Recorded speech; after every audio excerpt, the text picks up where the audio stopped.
Muel, jangan marah-marah terus dong, kata Lily.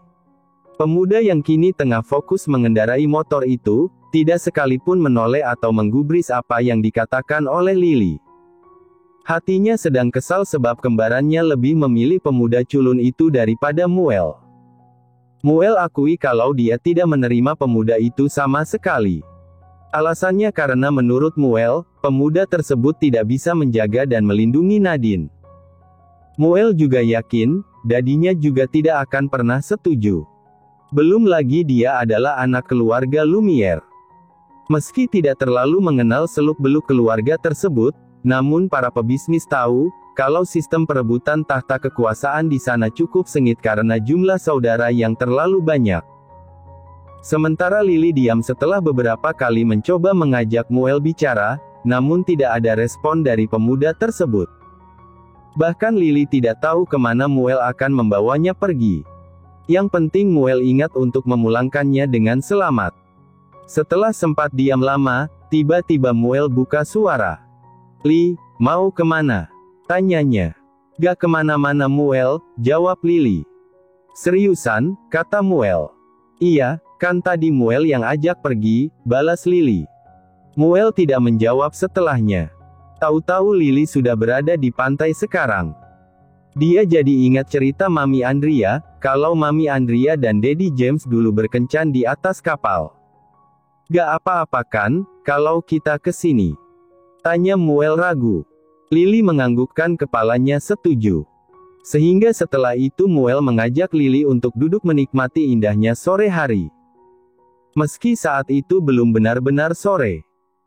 Keduanya seakan sama-sama terhanyut oleh suasana saat itu, sehingga baik Lily maupun Muel tidak ada yang buka suara lagi untuk membahas sesuatu. Muel sibuk dengan pikirannya tentang Nadine. Sementara Lily sibuk memikirkan kemungkinan jika nanti Muel tahu, kalau saat ini Lily sedang mengandung anaknya.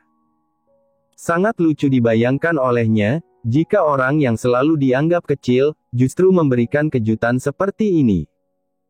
Namun Lily tahu, dia masih harus menunggu waktu yang tepat untuk mengatakannya. Apalagi sekarang Muel sedang berjuang untuk universitasnya dan berhadapan dengan masalah Nadine. Sehingga Lily tidak ada pilihan lain, untuk terus menunggu sampai saatnya tiba. "Li, maaf ya," kata Muel. Lily menoleh ke samping, tepat di mana Muel sedang duduk dan menatap ke arahnya dengan pandangan yang sulit diartikan. "Kenapa El?" tanya Lily. "Gak seharusnya aku malah lampiasin ini semua ke kamu," jawab Muel. "Memangnya apa yang udah Muel lakuin?" Lily bertanya bingung. Harusnya Muel gak narik Lily pergi gitu aja. "Pasti tadi Lily pengen banget makan bareng sama mereka," kata Muel. Mendengar hal tersebut Lily terkekeh kecil. "Gimana ya bilangnya?" "Muel jangan khawatir. Lily pasti ikut kemana Muel pergi," ujarnya. "Serius?" Di luar dugaan, Muel malah membalasnya dengan tatapan sungguh-sungguh. "Iya. Lagi pula kalau gak ada Muel, gak seru," tambah Lily. Lily menoleh ketika tak lama dia mendengar suara tawa kecil Muel. Suara yang mampu menghangatkan suasana hatinya. "Li, terima kasih banyak," kata Muel. "Untuk?" tanya Lily. "Rasanya mungkin akan hambar kalau kamu gak ada di dunia ini," jawab Muel. Lily tersenyum tulus. "Iya, karena Lily ini manis. Jadi kalau gak ada Lily, Muel gak bisa ngerasain hal manis terdunia," katanya. Dengan kekeh gemas Muel mencubit kedua pipi gembul milik Lily. Awalnya lembut, tapi Muel semakin gemas dan membuat Lily merintih sakit. Aduh. Muel, cubitnya jangan keras-keras dong," tukas Lily yang merasa sakit karena Muel terlalu bersemangat. Muel segera melepaskan cubitan tangannya dari pipi Lily. Sekarang dia bisa melihat dengan jelas pipi kemerahan Lily, karena ulahnya. Gadis di hadapannya ini cemberut dan segera menutup kedua pipinya dengan tangan, kemudian dia memalingkan wajah karena sedang marah pada Muel. Siapa sangka pemuda itu justru menarik dagunya hingga tatapan mereka bertemu dan terasa begitu dekat. Jantung Lily berdegup kencang ketika hembusan nafas hangat itu terasa menerpa wajahnya. "Maaf, aku terlalu gemas," kata Muel. Sekarang Lily yakin, wajah Lily malah terlihat semakin merah padam karena Muel. Hal itu justru memancing kekahan kecil dari Muel dan segera melepaskan pegangannya dari dagu Lily. "Lain kali jangan cubit-cubit pipi Lily," kata Lily. "Iya," jawab Muel. "Serius ya Muel," tegas Lily. Gumam Muel. Jawaban Muel aja gak serius," protes Lily. Lily tiba-tiba bangkit dan membuat Muel mendongak ke arahnya. Gadis itu memicing tajam sebelum berbalik, seakan hendak pergi menuju parkiran. Dengan cepat Muel menyusul dan langsung menggendong Lily di punggungnya, membawa Lily semakin dekat dengan pantai. Lily berteriak kencang ketika deburan ombak tersebut mengenai kakinya, sementara Muel masih memeluknya. "Turunin," tukas Lily. Muel tentu tidak menurut. "Gak mau," katanya. Muel turunin." Lily berat tahu. Rengek Lily. "Gak berat tuh, malah lebih berat helm daripada Lily," balas Muel. Lily merengek lagi. Siapa sangka, Muel malah mengambil kesempatan dalam kesempitan. Dia menyodorkan pipinya ke arah Lily, membuat gadis itu mengernyitkan dahi keheranan. "Kenapa?" tanya Lily. "Kalau mau diturunin, cium pipi dulu," kata Muel. Lily menelan ludahnya gugup. Apa saat ini Muel tidak sadar kalau hubungan mereka ini hanya sebatas sepupuan saja? Kenapa Muel malah meminta hal-hal yang membuat Lily berpikir lebih dan ambigu? Kalau gak mau ya, Muel belum selesai berbicara. Wajah memerah Lily segera tersembunyi di dada Muel, ketika dia telah berhasil mencuri kecupan di pipi Muel. Siapa sangka Muel justru menegang kaku dan kini mencoba mencermati kecupan yang diberikan Lily. Jangan salah sangka, dulu Muel juga seperti ini, ketika mereka masih kecil dan dia sengaja menggoda Lily. Tapi Muel malah tidak paham, karena mengapa sekarang sensasinya berbeda. "Kembalikan putriku," teriak Rio. Siapa sangka setelah dinyatakan bebas, Rio benar-benar pergi ke kediaman Artadov, mencari keberadaan putrinya yang sudah dipisahkan sangat lama olehnya. Kali ini kepala pelayan turun tangan dan meminta Rio untuk tenang. Sebelum pergi tadi, nyonyanya telah berpesan, ketika ada pria yang datang dan meminta sesuatu seperti ini, Pak Ernest sang kepala pelayan, diminta untuk mempersilahkannya masuk dengan hormat. "Daripada Anda berteriak di luar, Anda bisa menunggu kedatangan Tuan dan Nyonya di dalam. Mereka sudah memberi amanat kepada saya untuk menjamu Anda," kata Pak Ernest. "Saya hanya ingin bertemu dengan putri saya. Tidak ada urusan denganmu, atau dengan tuan dan nyonyanmu. Bahkan mereka tidak berhak menyembunyikan putri saya seperti ini," balas Rio dengan tajam. "Saya tahu, tapi tidakkah Anda ingin tetap masuk ke dalam dan menunggunya dengan santai?" "Nona pasti masih di sekolah sekarang," ujar Pak Ernest. Seketika Rio terdiam, memikirkan bahwa putrinya sudah dewasa membuat Rio hanya bisa tersenyum kecut. Dia bahkan tidak bisa menemaninya dari kecil, sehingga rasa bersalah itu muncul tanpa bisa dicegah. Ayah mana yang tidak merasa sakit, mengetahui bahwa dirinya harus mendekam lama di penjara, lalu mungkin putrinya tidak akan mengenali siapa dirinya, karena Rio datang saat putrinya sudah besar. Dia tidak akan pernah melupakan berita saat istri tercintanya meninggal karena tertembak. Ketahuilah, saat itu Rio berusaha untuk bunuh diri, namun selalu berhasil dihalangi oleh penjaga. Apalagi setelah Rio ingat, dia memiliki putri yang harus dia lindungi sekarang. Anda bisa menunggu sembari minum teh hangat dan makan camilan.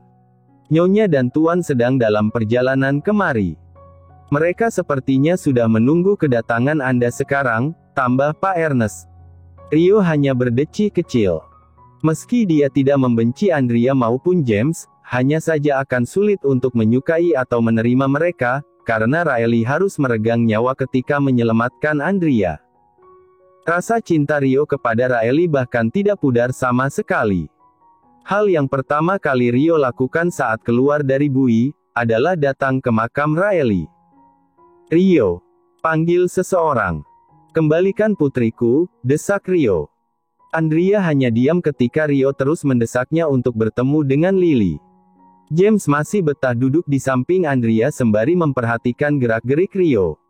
Pria itu menghela nafas lelah tatkala tidak mendapat jawaban apapun dari Andrea. Padahal dia sangat menginginkan untuk bertemu dengan putrinya. Ketika dia mendekam di dalam penjara, hal yang pertama kali ingin Rio lakukan adalah bertemu dengan Lily, namun sekarang dia bahkan tidak bisa untuk sekedar melihat bagaimana perkembangan putrinya. "Aku mohon Andrea. Kesalahan di masa lalu, tolong ampuni. Tetapi biarkan aku bertemu dengan putriku," pinta Rio. Andrea menghela nafas. "Tidak," katanya. "Andrea," bentak Rio. "Jaga bicaramu Rio. Lebih baik sekarang kamu pulang dan jangan pernah menginjakkan kaki ke sini lagi. Urusanmu dengan keluarga Celestine sudah usai," kata James. James yang semula diam, kini mulai memperlihatkan dirinya. Apalagi dia merasa kesal ketika Rio membentak Andrea tepat di hadapannya. Bahkan papanya sendiri tidak akan pernah James biarkan membentak Andrea, namun sekarang Rio malah melakukannya. "Tidak ada urusan katamu," tanya Rio. "Aku hanya ingin bertemu putriku, dan cepat atau lambat aku akan membawanya untuk tinggal bersamaku." Tukas Rio yang kini menatap jengkel ke arah Andrea dan James. Andrea masih bungkam, banyak pikiran yang berkecamuk di dalam hatinya. Sungguh, kalau bisa Andrea ingin mengatakan pada Rio saat ini juga, kalau Lily bukanlah putri kandung Rio. Namun, lidahnya seakan keluh. Melihat bagaimana Rio yang begitu tulus menyayangi Lily, bahkan tanpa mengetahui dengan pasti apa Lily itu benar putrinya atau tidak. Seharusnya Raeli yang mengatakan hal ini secara langsung kepada Rio, karena Andrea bahkan tidak sanggup. Betapa hancur hati keduanya ketika mengetahui kenyataan bahwa Rio bukanlah ayah kandung Lily. Bahkan gadis kecil itu selalu mendambakan kasih sayang orang tua. Namun jika Andrea berikan harapan, takutnya saat kenyataan datang, mereka berdua justru hancur. "Rio, ada hal penting yang harus kita bicarakan," kata Andrea. "Katakan saja," balas Rio. "Tapi aku rasa waktunya belum tepat. Jika kamu bertemu dengannya, aku takut yang kamu dapatkan hanyalah rasa sakit." Andrea berusaha menjelaskan sebaik mungkin. "Kenapa kamu berkata seperti itu?" tanya Rio. "Bahkan Lily saja tidak mirip denganmu," pikir Andrea dalam hati. Dia tidak ingin menyinggung Rio di hari kebebasannya. Dari kecil, Lily bahkan sudah menganggap dirinya tidak punya orang tua. Lalu sekarang kamu datang mengaku kepadanya bahwa kamu ayahnya. Menurutmu apa dia akan menerima begitu saja? Tanya Andrea. Andrea menatap dengan serius ke arah Rio. Pria yang menjadi objek tatapannya hanya menunduk, tiba-tiba dirinya berubah diam. Karena setelah Rio mendengar apa yang dikatakan oleh Andrea, memang ada benarnya. Namun tak lama sebuah senyum tersungging di bibir pria tersebut. "Jadi namanya Lily ya," katanya. Andrea menghela nafas. "Jadi kamu sekarang percayakan padaku. Aku tidak mungkin menjauhkan kalian tanpa alasan." Perlahan-lahan, kamu masuk ke hidupnya, ujarnya. James hanya diam dan mendengarkan dengan seksama. Lebih tepatnya mengawasi keadaan, karena dia masih tidak percaya pada Rio yang mungkin saja sudah berubah. "Setiap hari aku merindukannya. Aku merasa kesal dan bersalah setiap waktunya. Aku ingin menebus dosa-dosaku padanya. Aku adalah ayah yang buruk," kata Rio. Andrea jadi semakin tidak enak untuk mengatakan pada Rio yang sebenarnya. Dia akan menanti waktu yang tepat untuk memberitahu kepada Rio, kenyataan tentang siapa Lily sebenarnya. Setidaknya apa yang dia katakan masih bersifat ambigu.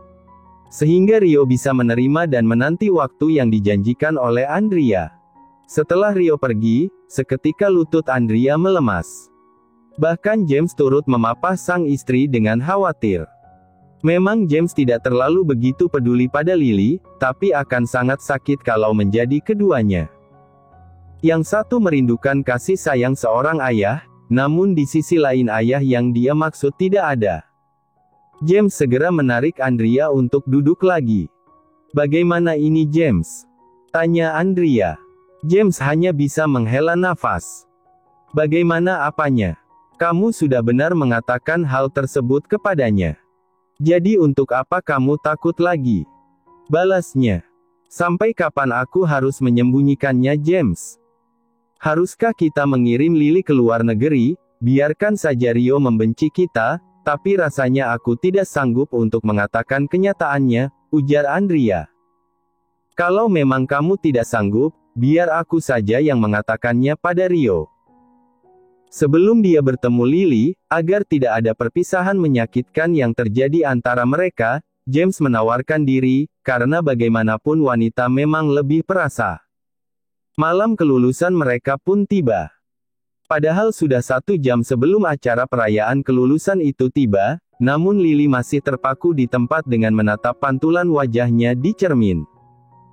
Ketika dia mencoba gaun yang sudah dia buat bersama Nadine dan Lucy saat itu, dia bisa melihat dengan jelas perutnya yang sedikit buncit, karena desain gaun tersebut cukup ketat. Gaun berbahan silk yang akan memperlihatkan lekukan pinggangnya. Namun sayang, Lily tidak akan mengenakannya. Dia jadi bimbang. "Aku gak usah pergi aja kali ya," gumamnya sembari mengelus perut yang terlihat sedikit buncit itu. Sebenarnya tidak terlalu terlihat kalau Lily berani pakai korset. Hanya saja hatinya terlalu lembut untuk menggunakan korset karena takut melukai bayi yang ada di dalam kandungannya. Tok, tok. Suara ketukan pintu terdengar sangat jelas. Disusul suara nenek yang memanggilnya untuk segera keluar karena memang sudah ditunggu Muel dari tadi. Lily menghela nafas jengah, padahal dia sudah berniat untuk tidak hadir tapi karena Muel cepat sekali datang untuk menjemput, Lily tidak punya pilihan lain. Mungkin gaun yang lain bisa dia kenakan. Meski warnanya sedikit berbeda namun setidaknya masih cocok bila dipakai datang ke sana. Lily tidak memoles wajahnya dengan berlebihan. Hanya mengenakan riasan sederhana yang tidak terlalu membahayakan kandungannya. Bahkan Lily bisa menyiapkan sendiri, tanpa dibantu pelayan karena tidak butuh waktu lama dia sudah siap. "Astaga cantiknya cucu nenek," puji nenek. Lily keluar dengan sebuah senyum merekah. Tidak lupa rambut pirangnya dibiarkan tergerai bergelombang dengan mahkota bunga menghiasi kepalanya. "Nenek, jangan begitu dong." Lily malu, kata Lily. Neneknya hanya terkekeh dan kini menemani Lily untuk pergi ke ruang tengah. "Kek, lihat cucumu nih. Pasti nanti banyak yang pangling," ucap neneknya. Tak lama setelah itu kedua pria yang ada di ruang tengah menoleh. Kakek yang lebih dulu melihatnya tertawa puas sementara Muel yang sudah siap mengenakan tuxedo berwarna silver senada dengan pakaian Lily yang berwarna abu keputihan, tertegun menatap wajah cantik Lily. "Cantik gak El?" tanya nenek padanya. "Gak," balas Muel tiba-tiba. Seketika raut wajahnya berubah kesal. Lily mendengus. Ia tahu, Lily memang gak pakai banyak make up, tapi Muel jahat katanya. "Iya, lebih baik kalau kamu jelek aja Li. Jangan cantik-cantik, nanti banyak buaya yang deketin," balas Muel yang membuat kakek dan nenek saling pandang dan melempar senyum. "Muel jangan terlalu posesif sama adikmu. Terus sekarang, Nadine pergi bersama siapa?" tanya nenek. Muel mengendikan bahunya acuh, karena sekarang dia tidak peduli pada Nadine. Entah gadis itu akan melakukan apa, dia tidak akan pernah meliriknya. Rasa kesal karena Nadine lebih memilih pemuda culun itu masih membuat Muel sakit hati. Tak lama setelah itu mereka tiba di tempat acara. Ballroom hotel mewah sudah disediakan. Akan ada sambutan dari kepala sekolah, sebelum masuk ke acara-acara inti. Bahkan katanya ada persembahan band dari mereka.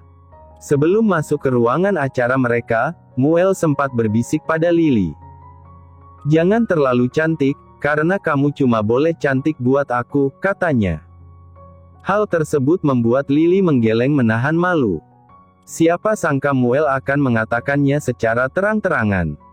Lily sampai melamun karena masih terngiang-ngiang ucapan Muel tadi. Ketika Lucy menegurnya, dia bahkan tidak menggubris. Meski Lily tidak paham sama sekali, apa arti ucapan Muel baginya. Haruskah dia merasa senang? Atau merasa hal ini sudah benar-benar kelewat batas? Terima kasih sudah menonton, guys. Jangan lupa klik like jika kalian menikmati cerita ini, subscribe untuk update konten seru lainnya, dan tinggalkan komentar di bawah tentang apa yang kalian pikirkan atau cerita apa yang ingin kalian dengar selanjutnya. Dukungan kalian sangat berarti. Sampai jumpa di video berikutnya.